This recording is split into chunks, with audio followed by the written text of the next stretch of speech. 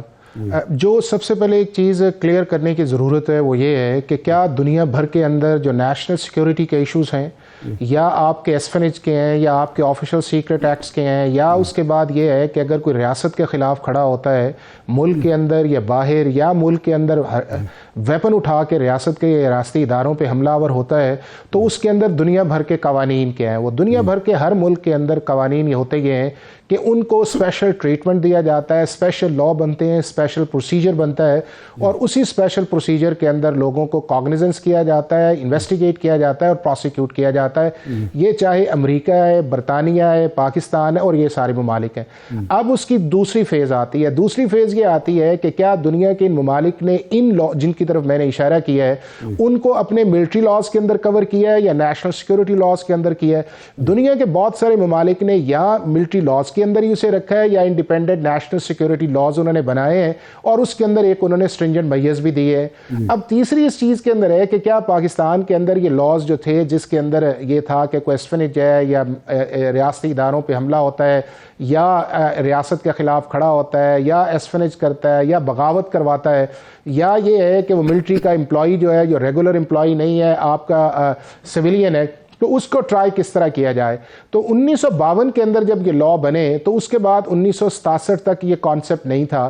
1967 کے اندر صرف امینڈمنٹ یہ کی گئی کہ اگر کوئی شخص پاکستان آرمی کے جو 3 ڈپارٹمنٹس ہیں، آرمی، نیوی اور ایئر فورس، اگر ان کا ریگولر امپلائی نہیں ہے اور وہ یہ کام کرتا ہے جس کی طرف میں نے اشارہ کیا ہے، تو آپ ان کو ملٹری لاز کے اندر کاگنیزنس بھی لے سکتے ہیں، جس میں سیکشن 59(4) ہے سیول اوفینس بھی، اور آپ ان کو جو ہے ملٹری کورٹس کے اندر ٹرائی کرتے ہیں۔ اب جب یہ چیز تھی، یہ 1962 کے کانسٹیٹیوشن کے نیچے بنا۔ اس کے بعد جو 1973 کے اندر کانسٹیٹیوشن بنا تو وہاں پہ کلیکٹیو وزڈم یہ آئی کہ یہ لاز اور بہت سارے لاز تھے، ان کو 268 جو آرٹیکل کا تھا اس کے نیچے رکھا گیا، ویلیڈیٹ کیا گیا اور ان کی کنٹینیوٹی رکھی۔ ساتھ ہی اس کے اندر انہوں نے امینڈمنٹ یہ کر دی کانسٹیٹیوشن کے اندر جو تھی، جو فنڈامنٹل رائٹس اس کی بات کی جاتی ہے، اس کے اندر انہوں نے آرٹیکل 8 جو ہمارا فنڈامنٹل رائٹس کا، اس کے اندر انہوں نے سب آرٹیکل 3 جو انٹروڈیوس کر دیا کہ ان لاز کی ایکسیپشنز موجود ہے اور ان کو آپ ultra vires of the constitution نہیں کر سکتے۔ اب یہ معاملہ جو ہے پہلی دفعہ سپریم کورٹ کے اندر گیا، تو آج جو 2023 کے اندر باتیں ہو رہی ہیں، یہ 75 میں بھی باتیں ہوئی تھیں کہ ڈیو پروسیس آف لا نہیں ہے۔ سپریم کورٹ کے اس وقت کے چیف جسٹس حمود الرحمان صاحب نے کہا ڈیو پروسیس آف لا ہے۔ اس وقت بھی یہ کہا گیا کہ یہ 73 کے کانسٹیٹیوشن کے نہیں آیا، تو انہوں نے کہا کہ 268 بھی آئی ہے، آرٹیکل 8 بھی آیا ہے، اور اس کے اندر پارلیمنٹ کی کمپیٹنسی بھی ہے۔ جی اس وقت یہ کہا گیا کہ آرٹیکل 25 کی بھی ایک وائلیشن ہے کہ ایک شخص ایسا سویلین ہے کہ آپ اس کو ریگولر کے اندر لے کے جائیں اور پھر اس کے اندر آپ اس کو دوسرے کو ملٹری کورٹس کے اندر لے کے جائیں۔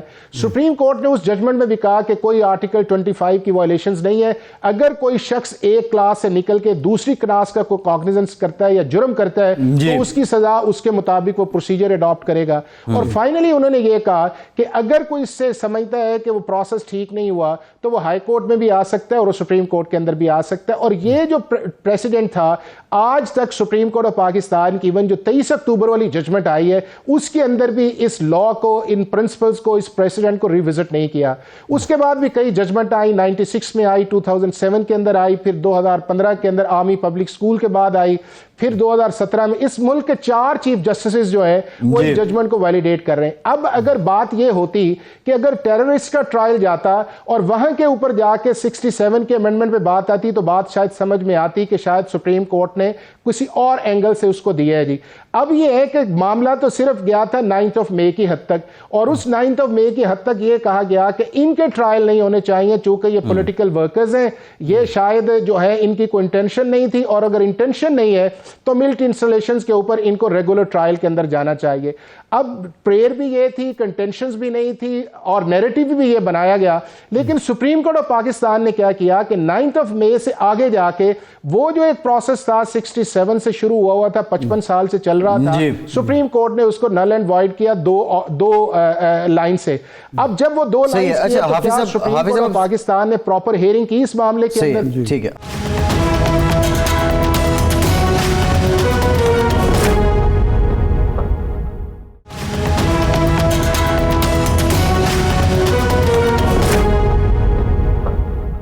حافظ صاحب, اب سوال یہ ہے کہ آج کا جو ایک حکم آیا ہے اس میں یہ کہا گیا ہے کہ یہ جو 102 ملزمان ہیں ان سے متعلق حتمی فیصلے سے پہلے سپریم کورٹ کے جو احکامات ہیں ان کی شرط لازمی ہے. اس کی کیا انٹرپریٹیشن ہے؟ آج کے فیصلے کی تشریح کیا ہے؟ اس کو کیا سمجھا جائے؟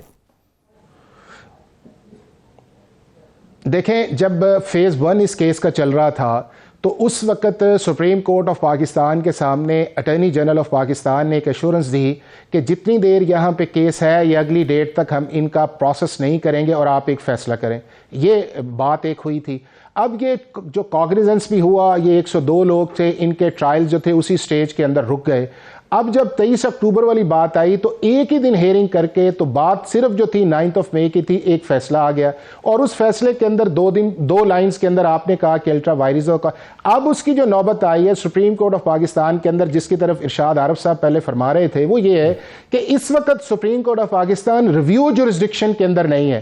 اس وقت سپریم کورٹ آف پاکستان جو پریکٹس اینڈ پروسیجر ایکٹ آیا ہے, جس کو پچھلا جو بینچ جو اس کا حصہ تھا اس نے اس کو سسپینڈ کیا, موجودہ چیف جسٹس نے جو ہے اس کو ویلیڈیٹ کیا, انڈوس کیا, اور اس کے نیچے سیکشن 5 کے نیچے یہ اپیل چل رہی ہے. اور جب بھی پاکستان کے سسٹم کے اندر آپ فرسٹ اپیل کے اگینسٹ جاتے ہیں اگلی ہائر اتھارٹی کے اندر اور ایڈنٹیکل ججمنٹس بھی موجود ہوں, تو جنرلی جو ہے سپریم کورٹ یا ہائی کورٹس جو ہیں یا اپیلٹ اتھارٹیز اس ججمنٹ کو سسپینڈ کر دیتی ہیں, کیونکہ اس کو as a right of appeal جو وہ ٹریٹ کی جاتی ہے. تو آج بھی جو سپریم کورٹ کی ججمنٹ آئی ہے یہ کوئی ایکسٹرا آرڈنری ریلیف نہیں ہے کہ جس کے اندر یہ کہا جائے کہ جو سپریم کورٹ نے کہا. ہاں, ایک چیز آئی ہے اس چیز کے کہ جو آپ کے ملک کے اندر ایک لیگل ویکیوم آیا ہوا تھا, جس کی طرف آپ بینچ نے اشارہ بھی کیا کہ جی 9 مئی والے تو 102 بندے چھوڑے نا, جو آپ کے ملک کے اندر ایک ٹیررزم کی ویو آئی ہوئی ہے جس کے اندر جو آپ کے نوجوان جو ہیں اور آپ کے جوان شہید ہو رہے ہیں, ان کو ہم کس طرح اس سسٹم کے اندر باہر رکھ سکتے ہیں, جب یہ بنیادی کنٹروورسی جو تھی وہ سپریم کورٹ آف پاکستان کی فرسٹ راؤنڈ کے اندر نہیں تھی. اب یہ ہے کہ سپریم کورٹ آف پاکستان نے پھر اس کے اندر ایک مظاہرہ کیا ہے کہ آپ اس کا آؤٹ کم نہیں کریں,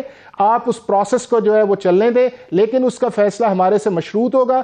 اب وہ جو 23 اکتوبر والی ججمنٹ ہے اس کی ریزننگ پہلے آ جانی چاہیے تھی کہ اگر آپ کسی لا کو الٹرا وائرس کرتے ہیں تو فوراً ریزننگ آنی چاہیے, اتنی ڈیلے نہیں ہے.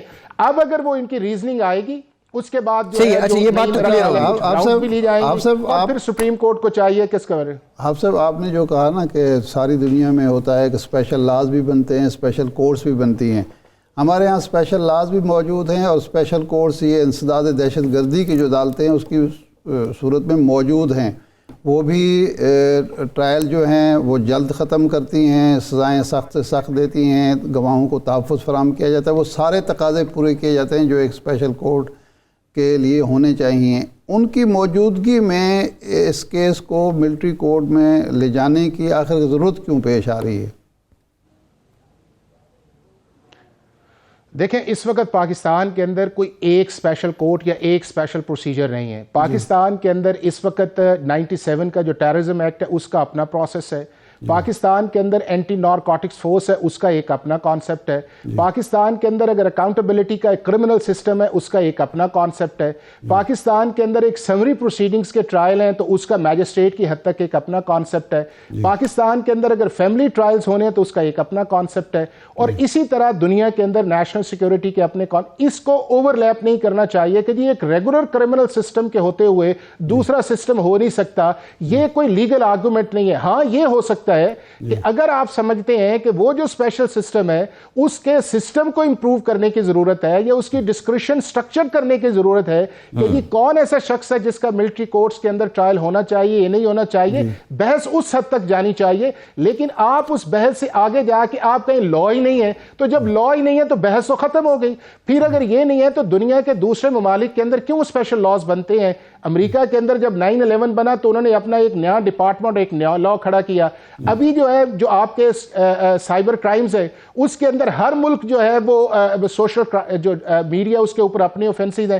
آپ سنگاپور جیسے ملک کے اندر سوشل میڈیا کی اگر وائلیشن کرتے ہیں تو 10 سال اس کی قید ہے اور اس کا جرمانہ جو ہے وہ پاکستان کے ملینز. حافظ صاحب سوال یہ ہے, میں نے تو یہ کہا کہ اسپیشل لاز بھی موجود ہیں, اسپیشل کورٹس بھی موجود ہیں. یہ جو دہشت گردی کا ہی واقعہ ہے نا, دہشت گردی کی جو عدالتیں ہیں وہ موجود ہیں اور اسپیشل لا کے تحت ہی ہیں. اس میں اور ملٹری کوڈ میں فرق کیا ہے یہ مجھے ملزمان کا کیا فرق ہے؟ کون سے ملزم کو انسداد دہشت گردی عدالت میں ٹریٹ کیا جاتا ہے اور کون سے ملزم کو ملٹری کورٹس میں لے کے جایا جائے گا؟ جی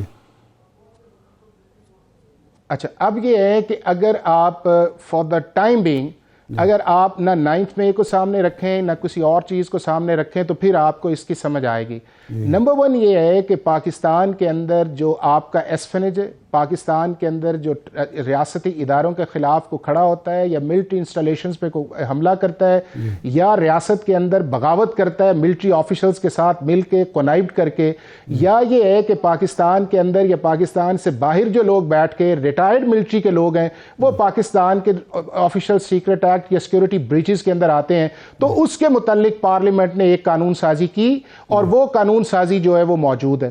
اب اس کے بعد اگلی چیز وہ آ جاتی ہے جو پاکستان کے اندر پہلی دفعہ یہ ہوا ہے کہ پاکستان کے جو سویلینز پولیٹیکل پارٹی کے لوگ تھے انہوں نے وہ بریچ کیا اور ملٹری انسٹالیشنز کے اندر گئے اور وہاں پہ جا کے آپ کے سامنے وہ پکچرز بھی ہیں. اب وہ جو پکچرز آ گئیں تو لا جو ہے وہ انٹینشن نہیں دیکھتا, لا آپ کا ایکٹریسیا دیکھتا ہے. مثلا اگر آپ کسی کو مکہ مارنا چاہیں یا آپ کسی کے گھر گھس جائیں اور آپ کہیں میری تو نیت نقصان پہنچانے کی نہیں ہے, لیکن لا آپ سے یہ ڈیمانڈ کرتا ہے کہ آپ نے وہ جو آپ کی جہاں پہ آپ کی آزادی تھی اس سے آپ آگے گئے. اب وہ جو لا تھے جب آپ کی پارلیمنٹ بھی لیجسلیٹ کرتی ہے, اس کو سپریم کورٹ بھی ویلیڈیٹ کرتی ہے, تو وہ جو سارے ایشوز ہیں اب کیوں یہ اس کے اندر آتے ہیں, وہ اس لیے آتے ہیں کہ جو آپ کے امپورٹنٹ ایشو ہوتے ہیں, اسپائی کے ہوتے ہیں, آپ کی ملک کی سازش ہوتی ہے, بغاوت ہوتی ہے, آپ ان کو کبھی بھی اوپن کورٹس کے اندر ٹرائی نہیں کرتے. اس کے اندر ایویڈنس بھی ہے, اس کے اندر وٹنسز کی پروٹیکشن بھی شامل ہوتی ہے.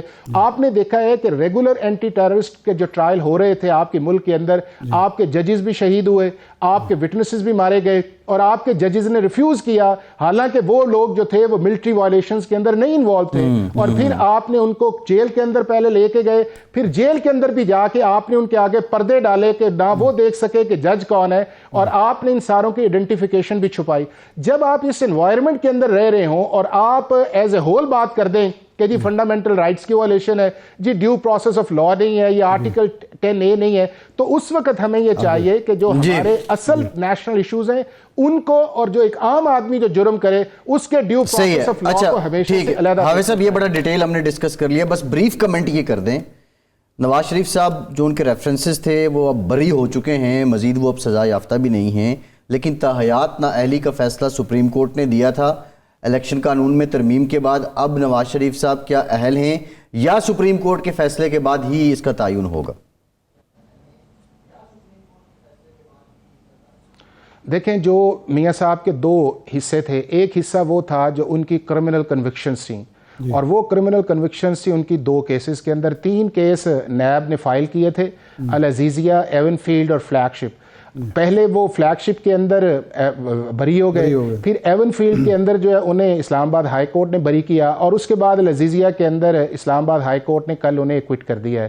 اب ٹو دی ایکسٹینٹ یہ ہے کہ وہ پاکستان کے الیکٹرل پروسیس کے اندر اپنے نامینیشنز پیپر جمع کروا سکتے ہیں. لیکن دوسری جو ان کے اوپر لیگل ہچ ہے, جس کے اوپر ڈیبیٹ بھی چل رہی ہے, کانٹروورسی بھی ہے, کہ کیا سپریم کورٹ آف پاکستان کی جو 2 ججمنٹس ہیں, ایک پاناما کے ڈکلریشن جو 62(1)(f) کا ہے, اور دوسرا جو سپریم کورٹ نے کہا ہے کہ جتنی دیر تک کسی شخص کے خلاف کورٹ آف لا کا 62(1)(f) کا ڈکلریشن موجود ہے اتنی دیر تک وہ پاکستان کی کسی بھی الیکٹرل پروسیس یا پولیٹیکل پارٹی کو ہینڈل نہیں کر سکتا. اب یہ جو ایڈوانٹیج لیا جا رہا ہے وہ یہ لیا رہا ہے کہ سیکشن 232 کے نیچے امینڈمنٹ کی گئی ہے, اور جہاں پہ قانون کے اندر میعاد نہیں ہے وہ 5 سال ہے. دوسری طرف سے یہ کہا جا رہا ہے کہ جو کانسٹیٹیوشن کے نیچے آپ کا سپریم کورٹ نے ایک فیصلہ کیا 62(1)(f) کا, آپ اس کو آرڈینری لیجسلیشن سے نلیفائی نہیں کر سکتے.